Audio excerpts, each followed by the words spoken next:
നമസ്കാരം. ഹൃദയം കുളിർക്കുവാൻ അശ്രുക്കൾ ചൊരിയുന്ന കണ്ണേ, നീ എത്ര നാൾ എന്നെ സഹിച്ചിടും? കാണാത്തതൊക്കെ നീ കാണിച്ചിടുന്നു, കാണേണ്ടതൊന്നും നീ കാണാത്തതെന്തേ? അക്ഷരക്കൂട്ടത്തിലലയുന്ന കണ്ണേ, അക്ഷരമറിവാണെന്ന് അറിയാത്തതെന്തേ? ആകാശ നീലിമ കാണുന്ന കണ്ണേ, ആത്മാവിൻ മരവിപ്പ് കാണാത്തതെന്തേ?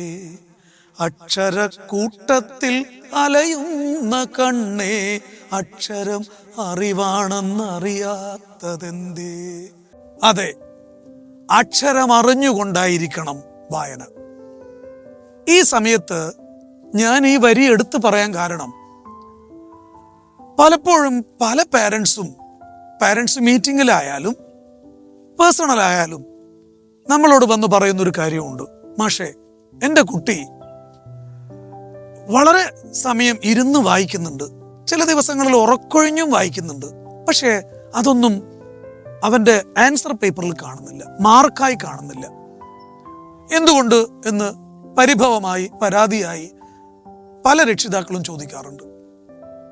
ശരിക്കും എന്തുകൊണ്ടായിരിക്കാം? നിങ്ങൾക്ക് എന്ത് തോന്നുന്നു?